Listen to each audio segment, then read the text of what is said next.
क्या बोला आपको घर किधर है आपका घर कौन सा है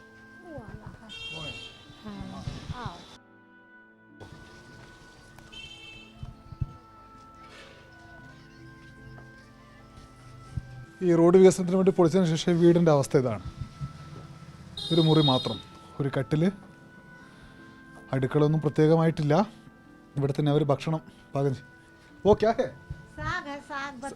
ആ ഓക്കെ ഓക്കെ ഓക്കെ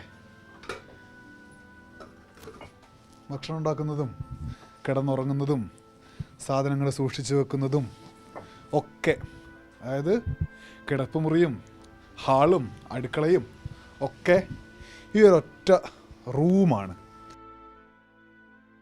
രാമക്ഷേത്രത്തിന് ചുറ്റിലുമായി പണിയുന്ന പഞ്ച്കോശി പരിക്രമ റോഡിനു വേണ്ടിയാണ് വീടുകളും കടകളും ചില ക്ഷേത്രങ്ങളും ഇടിച്ചു നിരത്തിയത്.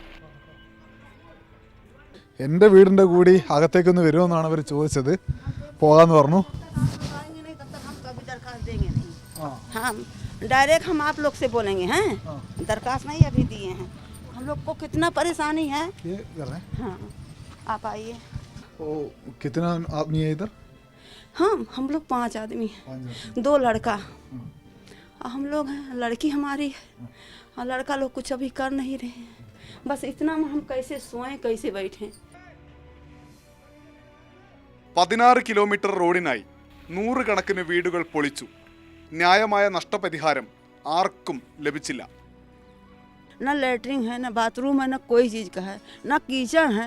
बताइए वहाँ पर हम अपने लड़की को बैठाते हम लोग बैठते ऐसा होता है मोदी जी बहुत अच्छा काम किया कोई ख़राब नहीं किए हैं. भगवान को लाए हैं भगवान को बसाए कोई बात नहीं है बाकी ऐसा नहीं ना करना चाहिए. हम लोग को तो ख्याल करना चाहिए हम लोग को ख्याल करें. അയോധ്യയിൽ എല്ലായിടത്തും സ്ഥലത്തിന് വില കുതിച്ചുയർന്നു.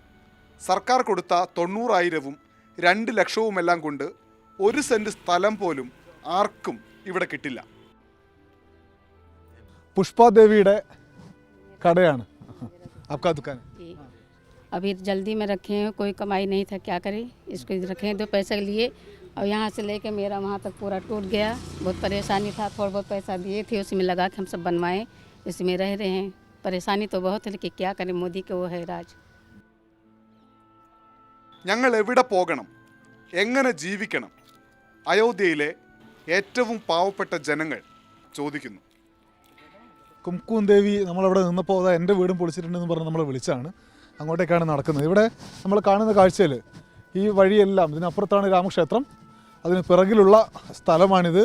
വീതിയുള്ള റോഡാക്കാൻ വേണ്ടിയിട്ടുള്ള ശ്രമമാണ്. ഇവിടെ ഒരുപാട് വീടുകൾ എനിക്ക് തോന്നുന്നു ഒരു 100-ലധികം വീടുകൾ പൊളിച്ചിട്ടുണ്ട്. വീടും കടമുറികളൊക്കെ പൊളിച്ചിട്ടുണ്ട്. ആ ആളുകളാണ് ഇപ്പോൾ നമ്മളോട് അവരുടെ പ്രശ്നങ്ങൾ അവർ നേരിടുന്ന പ്രശ്നങ്ങൾ പറഞ്ഞുകൊണ്ടിരിക്കുന്നത്. 2 साल हुआ है मकान बनवाने अब सब टूट गया. हम लोग का ज़मीन नहीं है. एक कमरा है 4-5 परानी हैं और कुछ नहीं मिला भैया. പുറം ലോകം അറിയണമെന്ന് നമ്മളെ ഭരിക്കുന്നവർ ആഗ്രഹിക്കുന്ന വളരെ കുറച്ച് കാര്യങ്ങൾ മാത്രമാണ് മധുരം പുരട്ടി കൊട്ടിഘോഷിക്കപ്പെട്ട് നമുക്ക് മുന്നിലേക്ക് എത്തുന്നത്. അങ്ങനെ എത്തുന്ന വിവരങ്ങൾക്ക് ഒരു മറുപുറം ഉണ്ട് എന്നത് യാഥാർത്ഥ്യമാണ്. അയോധ്യയിൽ ആ മറുപുറമാണ് ഇപ്പോൾ നമ്മൾ കണ്ടു തീർത്തത്. ഇങ്ങനെയും ജീവിതങ്ങൾ രാമക്ഷേത്രത്തിന് തൊട്ടടുത്തുണ്ട്. രാമക്ഷേത്രത്തിനടുത്തു നിന്ന് വൈശാഖ് ജയപാലിനൊപ്പം അനൂപ് ദാസ്, മാതൃഭൂമി ന്യൂസ്.